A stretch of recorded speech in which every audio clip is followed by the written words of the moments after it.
Hello दोस्तों, आज हम देखते हैं संविधान संशोधन। ठीक है। जो हमारे एम लक्ष्मीकांत अध्याय 11 में जो है ना संविधान संशोधन पढ़ना, उसे हम देखेंगे। ठीक है। लेकिन संविधान संशोधन को पढ़ने से पहले संविधान संशोधन के बारे में जो बेसिक है वो बेसिक को पता करना चाहिए, यानी मालूम होना चाहिए कि उसका बेसिक क्या है। तो सबसे पहले याद रखिएगा कि संविधान संशोधन के जो बेसिक है वो है भाग, याद रखिएगा कि इसमें 3 पॉइंट जो है इंपॉर्टेंट है, यानी बेसिक है। तो पहले याद रखिएगा कि भाग 20 में है। ठीक है। यानी संविधान संशोधन जो है भाग 20 में है। ठीक है। और आर्टिकल की बात करें कि जो आर्टिकल इसके लिए है, तो आर्टिकल 368 है, यानी संविधान संशोधन, यानी कि जो 368 में संविधान संशोधन के बारे में चर्चा है। ठीक है। तो याद रखिएगा कौन सा आर्टिकल है, 368। और ये जो संविधान संशोधन है ये कहाँ से लिया गया है, तो दक्षिण अफ्रीका से लिया गया है। ठीक है। तो याद रखिएगा भाग 20 में आर्टिकल 368 और दक्षिण अफ्रीका से लिया गया है। ठीक है। तो ये 3 पॉइंट हमारे लिए इम्पोर्टेंट हो जाती है। ठीक है, याद रखिएगा। और इससे पहले हालांकि एक लाइव वीडियो लेकर आए थे, तो वो इंटरनेट इशू की वजह से वो आधे में ही एंड करना पड़ा, पूरा नहीं उसमें बता पाए थे। ठीक है। इसलिए हम ये वीडियो रिकॉर्डिंग कर रहे हैं। ठीक है, याद रखिएगा। तो अध्याय 11 में संविधान संशोधन आज ये हम पढ़ने वाले हैं। आर्टिकल 368 भाग 20 और कहाँ से लिया गया है, तो दक्षिण अफ्रीका से। ठीक है। अब उसके बाद देखिए ये एम लक्ष्मीकांत बुक है, तो इसमें थोड़ा सा यहाँ पे देख लीजिए। उसके बाद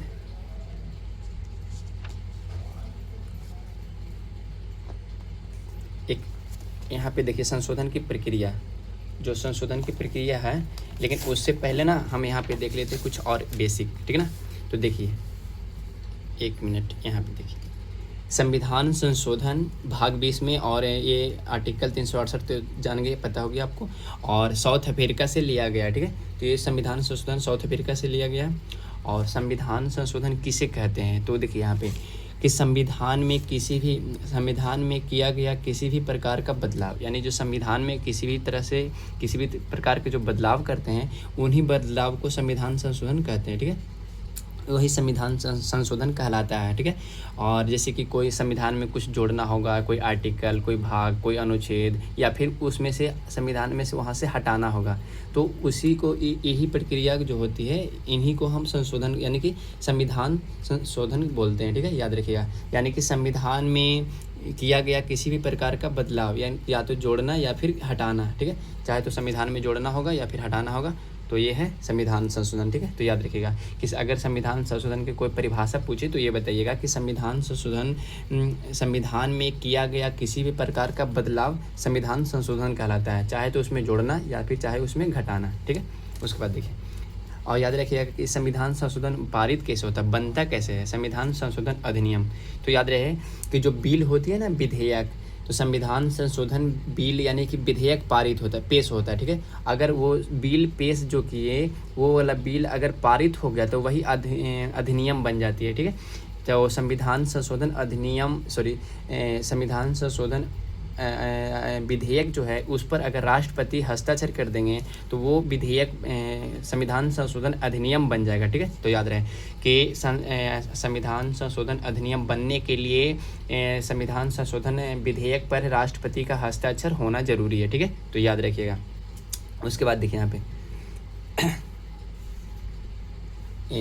तो याद रहे, और अब तक जो है 129वां संविधान संशोधन विधेयक हो चुका है। ठीक है। यानी कि 129 बार संविधान में संशोधन करने का प्रयास किया गया। ठीक है। और जिसमें से 106 बार सफल हुआ, यानी 106 बार संविधान संशोधन अधिनियम बन चुका, लेकिन प्रयास का कितना बार किया गया था, तो 129 बार प्रयास किया गया था। ठीक है। और जो 129वां बार जो प्रयास किया गया, ये हाल ही का है। ठीक है। इसमें क्या है, 1 नेशन 1 इलेक्शन। ठीक है। तो याद रखिएगा 1 नेशन 1 इलेक्शन बिल। ठीक है। उसके बाद देखिए, अब हम करके यहाँ से एक एक करके 1 2 3 करके शुरू से देखते हैं संविधान संशोधन को। ठीक है। तो संविधान संशोधन यानी कि पहला संविधान संशोधन 1951, तो पहला संविधान संशोधन जो 1951 था, इसमें 9वीं अनुसूची जोड़ा गया था। ठीक है। याद रखिएगा कि पहला संविधान संशोधन में अनुसूची 9 जोड़ी गई थी, और यह जो पहला संविधान संशोधन 1951 है, ये भूमि सुधार से संबंधित है। और पहला संविधान संशोधन के समय में जो प्रधानमंत्री थे उस समय प्रधानमंत्री थे पंडित जवाहरलाल नेहरू जी। ठीक है। उसके बाद यहाँ पे देखिए सातवां संविधान संशोधन अधिनियम। तो ये 7वां संविधान संशोधन अधिनियम 1956 है, इसके देखते हैं। तो इसमें बस एक लाइन याद रखिएगा कि राज्य पुनर्गठन आयोग से संबंधित है, ठीक है। यानी कि 7वां संविधान संशोधन अधिनियम जो है राज्य पुनर्गठन आयोग से संबंधित है, ठीक है। उसके बाद देखिए 21वां संविधान संशोधन 1967। तो 21वां संविधान संशोधन 1968 के तहत में क्या किया गया था कि 8वीं अनुसूची में 15वीं भाषा को जोड़ा गया था, ठीक है। यानी 8वीं अनुसूची के अंदर में 15वीं भाषा को जोड़ा गया था, ठीक है, याद रखिएगा। उसके बाद देखिए 26वां संविधान संशोधन अधिनियम 1971। तो 26वां संविधान संशोधन अधिनियम 1971 में क्या किया गया था कि जो प्रीवी पर्स, उस समय जो प्रीवी पर्स होती थी, जो पेंशन नुमा राशि मिलता था, उसे समाप्त कर दिया गया 26वां संविधान संशोधन अधिनियम 1971 के तहत में, ठीक है। तो याद रखिएगा 26वां संविधान संशोधन अधिनियम के तहत में प्रीवी पर्स यानी जो पेंशन नुमा राशि मिलता था उसे समाप्त कर दिया गया, ठीक है। उसके बाद देखिए 36वां संविधान संशोधन अधिनियम 1975। तो 36वां संविधान संशोधन अधिनियम 1975 जो है उस समय सिक्किम को पूर्ण राज्य का दर्जा प्राप्त हुआ भारत में। यानी जो सिक्किम है पहले भारत का राज्य नहीं था, पहले एक स्वतंत्र देश हुआ करता था, ठीक है। अब लेकिन 36वां संविधान संशोधन अधिनियम 1975 के तहत में सिक्किम को पूर्ण राज्य का दर्जा प्राप्त हुआ भारत में, ठीक है। उसके बाद देखिए 42वां संविधान संशोधन 1976। ये इंपॉर्टेंट है, याद रखिएगा, क्योंकि इसमें बहुत बड़े बड़े बदलाव किए थे इंदिरा गांधी जी ने, ठीक है। तो 42वां संविधान संशोधन 1976 को मिनी कॉन्स्टिट्यूशन यानी कि लघु संविधान भी कहा जाता है, ठीक है। तो याद रखिएगा। फिर उसके बाद देखिए जो 42वां संविधान संशोधन अधिनियम 1976 है, इसके तहत में इंदिरा गांधी बहुत बड़े बड़े बदलाव किए थे, ठीक है। उसके बाद देखिए प्रस्तावना में पहली बार संशोधन किया गया था 42वां संविधान संशोधन के द्वारा, ठीक है। तो प्रस्तावना में पहली बार संशोधन किया गया था 42वां संविधान संशोधन अधिनियम 1976 के द्वारा, ठीक है। और इसमें उसके तहत में 3 शब्द जोड़ा गया था। तो कौन कौन सा शब्द था? तो पहला था समाजवादी, पंथनिरपेक्ष और अखंडता, ठीक है। ये 3 शब्द को जोड़ा गया था वहाँ पे 42वां संविधान संशोधन अधिनियम में 1976 में, ठीक है, 76 के तहत में सब प्रस्तावना में, ठीक है। और 42वां संविधान संशोधन के तहत में भाग 4A जोड़ा गया, ठीक है, जो मौलिक कर्तव्य है ना वो। तो इसमें जो मौलिक कर्तव्य है और किसके सिफारिश पे, तो सरदार स्वर्ण सी समिति के सिफारिश पे जोड़ा गया था भाग 4A, ठीक है, मौलिक कर्तव्य 42वां संविधान संशोधन के अंतर्गत द्वारा। फिर देखिए 42वें संविधान संशोधन के द्वारा DPSP में जो है आर्टिकल 39A यानी कि जो इसमें निःशुल्क शिक्षा की जो सहायता जोड़ा है वो जोड़ा गया था, यानी आर्टिकल 39A। फिर 42वां संविधान संशोधन 1976 के तहत में आर्टिकल 48A यानी कि पर्यावरण वन संरक्षण जोड़ा गया, ठीक है। तो याद रखिएगा। फिर उसको देखिए 42वें संविधान संशोधन के अंतर्गत में भाग 14 जोड़ा गया था, ठीक है, याद रखिएगा। तो भाग 14A में क्या है? तो भाग 14 में है आर्टिकल 323A और आर्टिकल 323B, ठीक है, ये याद रखिएगा।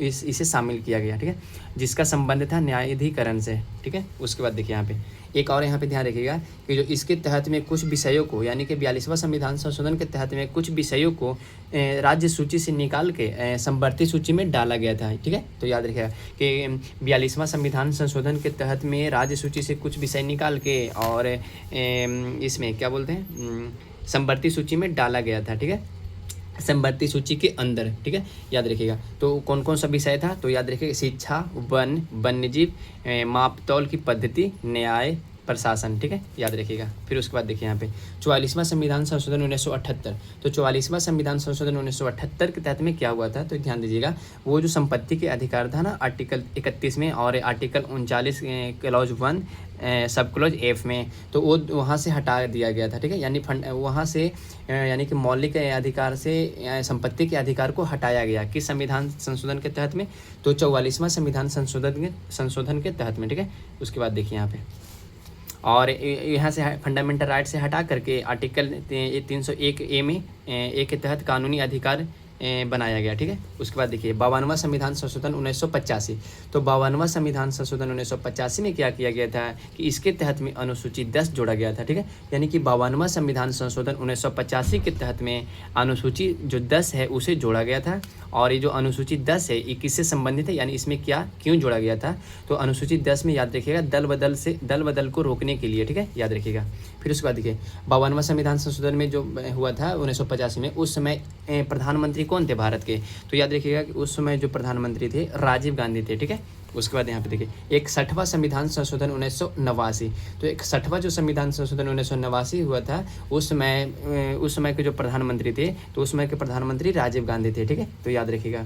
और जो 61वां संविधान संशोधन 1989 जो था, उस समय उस किससे संबंध है, यानी उसका संबंध किससे है, तो जो वोट देने का जो अधिकार है, जो वो पहले 21 वर्ष था, तो वहीं पे उसी दिन यानी इसी संविधान संशोधन के तहत में 61वां संविधान संशोधन के तहत में वोट देने का जो अधिकार है 21 वर्ष से घटा करके 28 वर्ष कर दिया गया, ठीक है, सॉरी 18 वर्ष जी, 21 वर्ष से घटा करके 18 वर्ष कर दिया गया, ठीक है।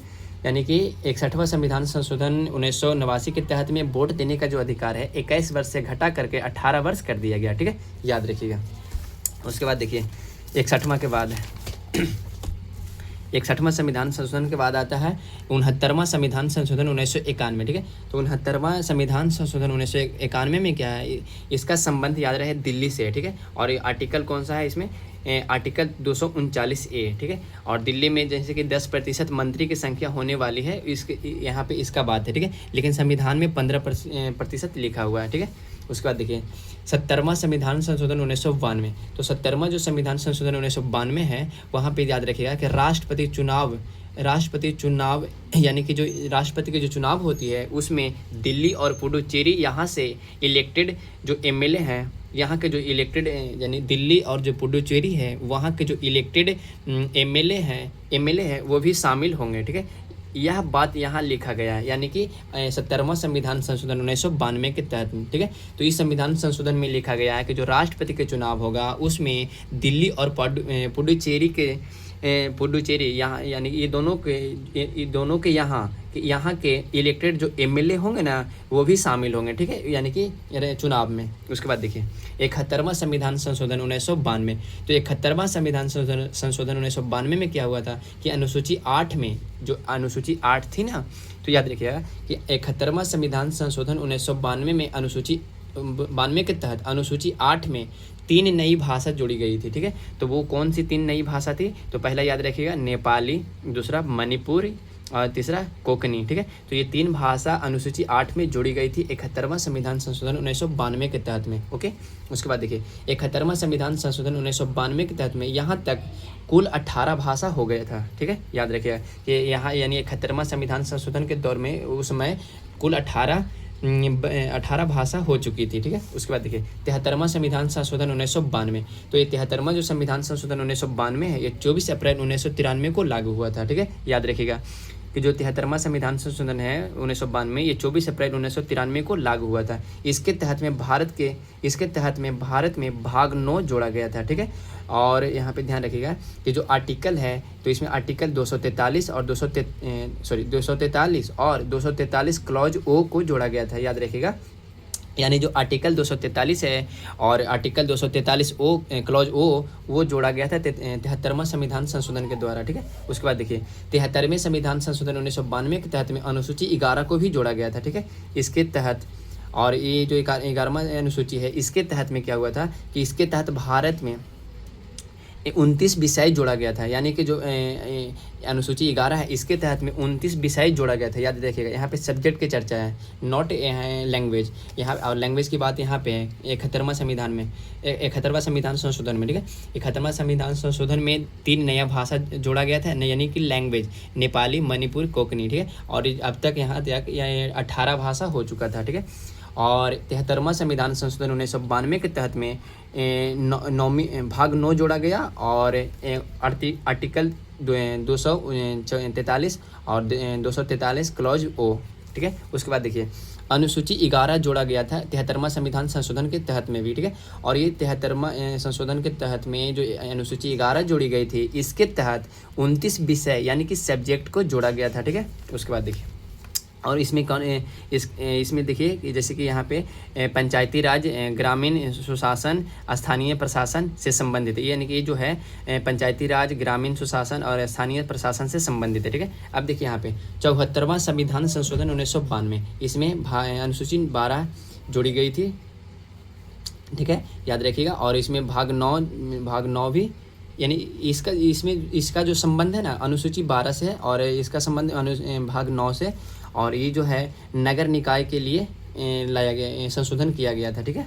उसके बाद देखिए यहाँ पे 86वां संविधान संशोधन 2006, तो याद रखिएगा ये इंपॉर्टेंट है कि 86वां संविधान संशोधन अधिनियम 2006 है, इसमें आर्टिकल 21A शिक्षा के जो अधिकार उन्मूल अधिकार था।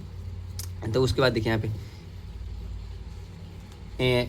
एक और आर्टिकल है, यानी 21A और 51A क्लॉज के, यानी ये दोनों में क्या था कि 11वें नंबर का जो सबसे लास्ट का जो मौलिक कर्तव्य था ना, यहाँ पे देखिए 11वें नंबर का सबसे लास्ट वाला, देखिए यहाँ पे बता रहे हैं।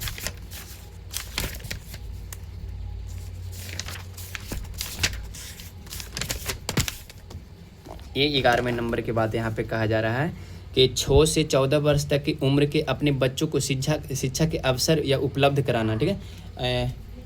हमें ना भी, और यहाँ पे 86वां संविधान संशोधन अधिनियम 2002 के द्वारा जोड़ा गया था, ठीक है, तो याद रखिएगा। तो 86वां संविधान संशोधन अधिनियम के द्वारा ये जोड़ा गया था 6 वर्ष से लेकर 14 वर्ष तक की उम्र के बच्चों के लिए अपने बच्चों की शिक्षा के अवसर उपलब्ध कराना, ठीक है। 86वां संविधान संशोधन अधिनियम 2002 यहाँ पे, ठीक है, याद रखिएगा। उसके बाद देखिए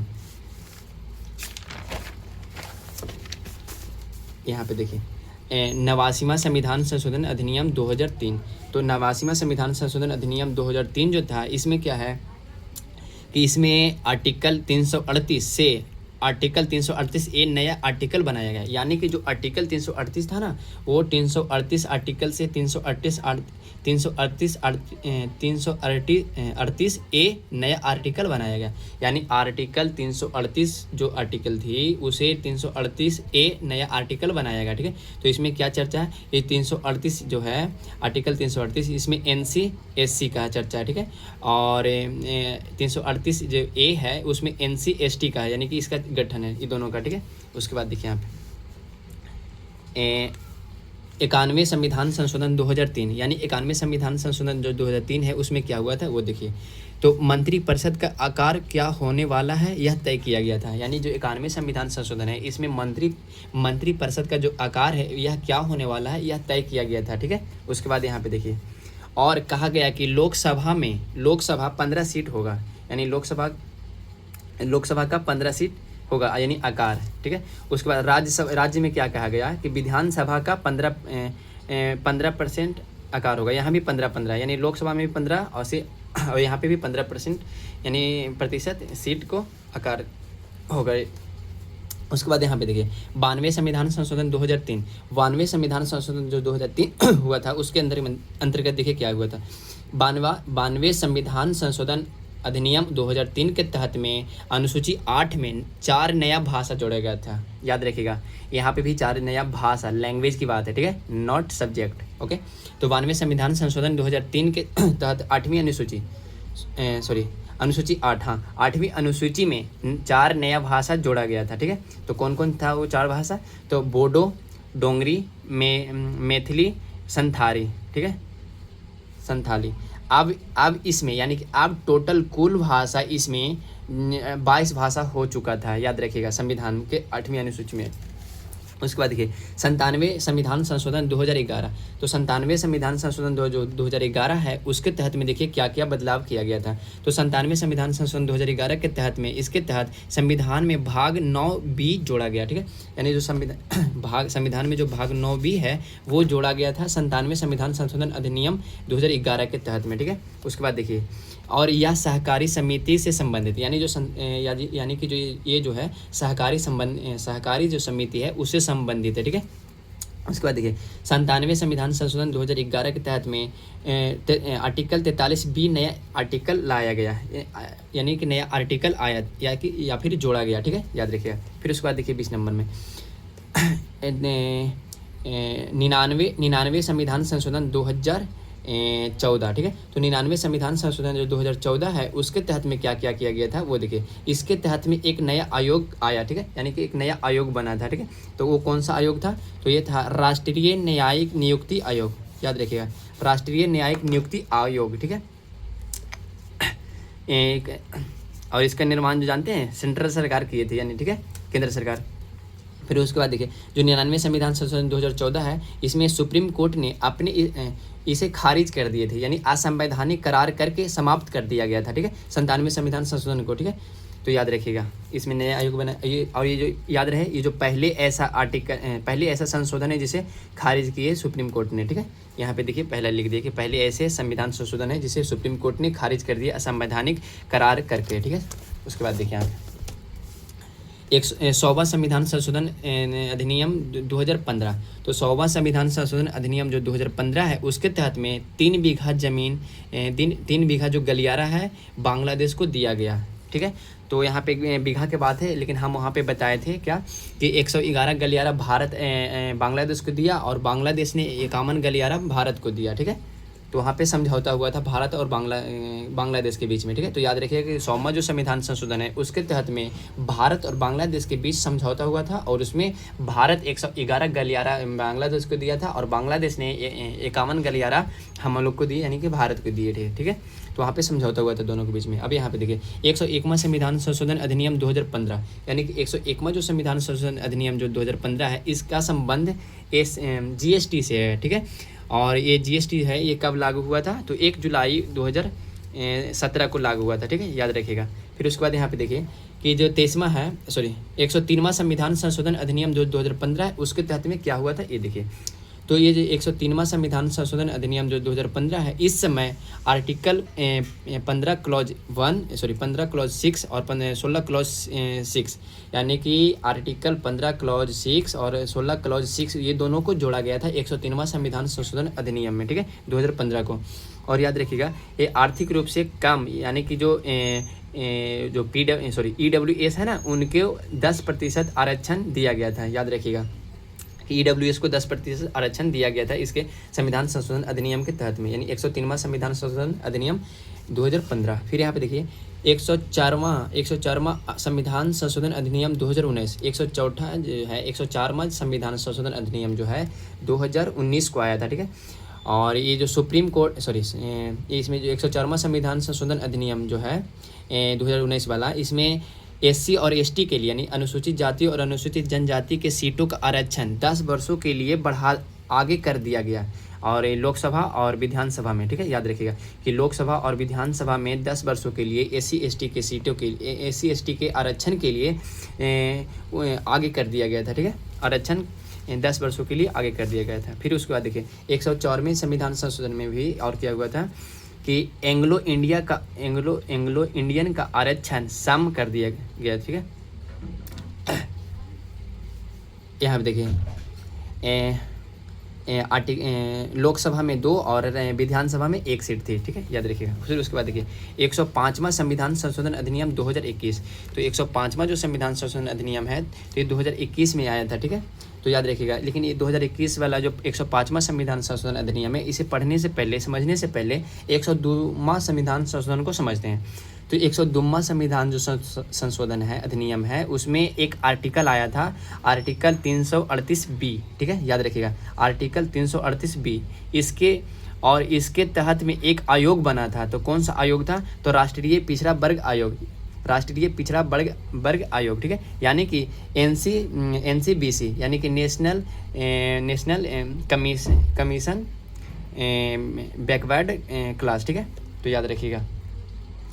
तो नेशनल कमीशन बैकवर्ड क्लास ये एक आयोग बना था, ठीक है। तो कौन सा आर्टिकल में, तो आर्टिकल 338B में, ठीक है। तो और संविधान संशोधन कौन सा था, तो 102वां संविधान संशोधन, ठीक है। तो जब ये समझ लिए ना, अब यहाँ पे समझिए 105वां संविधान संशोधन 2021। तो इसके तहत क्या हुआ था, 105वां संविधान संशोधन अधिनियम 2021 के तहत में क्या हुआ था कि OBC जो है श्रेणी, OBC में कौन कौन कास्ट शामिल होंगे उसके बारे में यहाँ पे तय करने की जिम्मेदारी जो है राज्य को है, ठीक है, याद रखिएगा। फिर उसके बाद देखिए लास्ट जो हमारा संविधान संशोधन अधिनियम है 106वां संविधान संशोधन अधिनियम 2023। तो ये लास्ट संविधान संशोधन है, ठीक है। और तो 106वां संविधान संशोधन अधिनियम 2023 है, इसमें क्या हुआ था कि इसमें क्या चर्चा है इसके में 106वां संविधान संशोधन में, तो याद रखिएगा कि इसमें नारी शक्ति बंधन अधिनियम है, इसके बारे में यहाँ पे चर्चा है, ठीक है, कि 106वां संविधान संशोधन अधिनियम 2023 है, इसमें नारी शक्ति बंधन अधिनियम यानी कि जो महिलाओं इसका चर्चा है, यानी नारी शक्ति बंधन अधिनियम, ठीक है, और महिलाओं के आरक्षण से संबंधित है। ये जो नारी शक्ति बंधन अधिनियम है ना, ये महिलाओं के आरक्षण से संबंधित है, ठीक है। इसके लिए सीटों का आरक्षण है।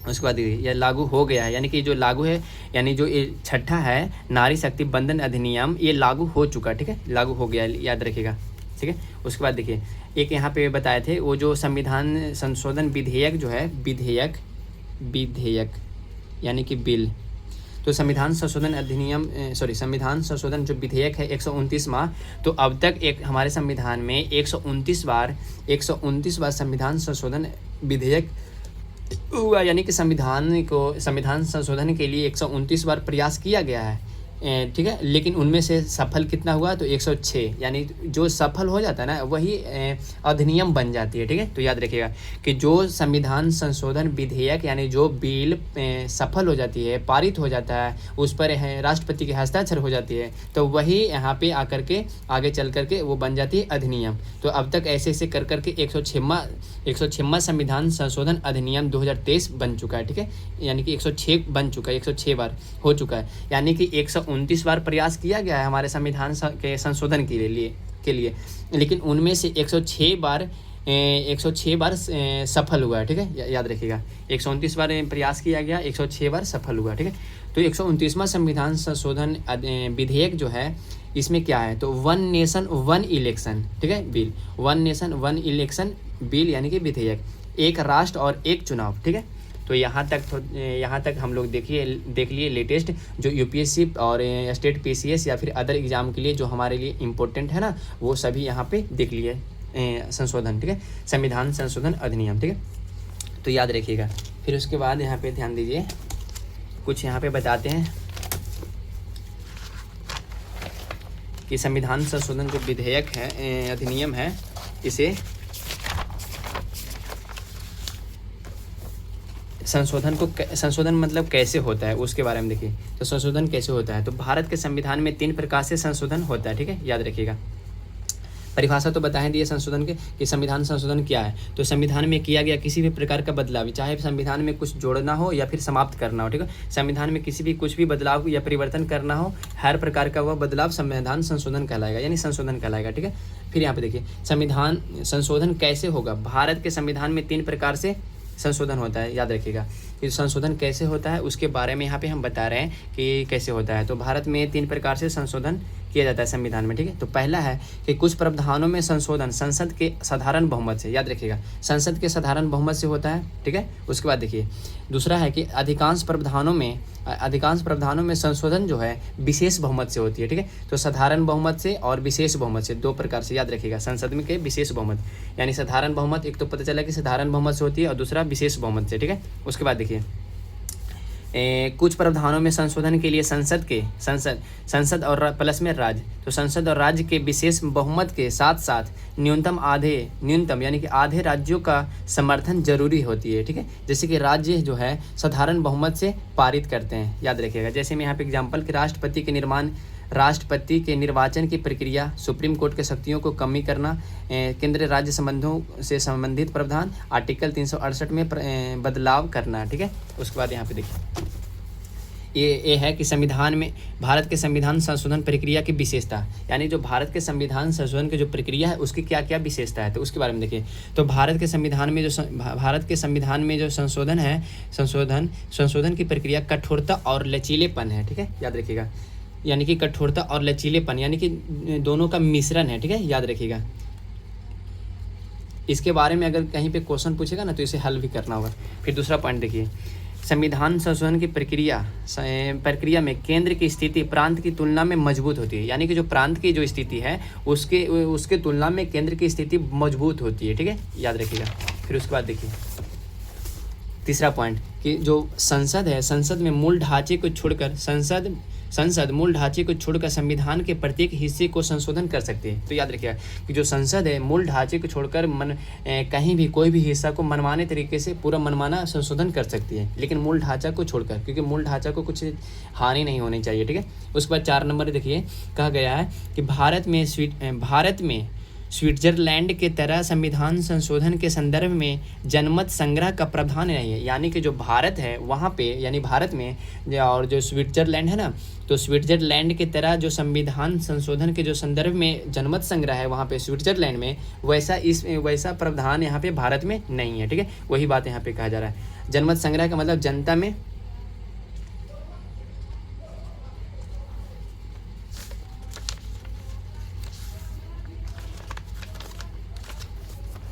अब यहाँ पे देखिए संविधान संशोधन की आलोचना, संविधान संशोधन प्रक्रिया की आलोचना। तो संविधान संशोधन की प्रक्रिया की आलोचना को देखते हैं। तो कहा इसमें है कि पहला पॉइंट कि संविधान संशोधन की प्रक्रिया संघवाद के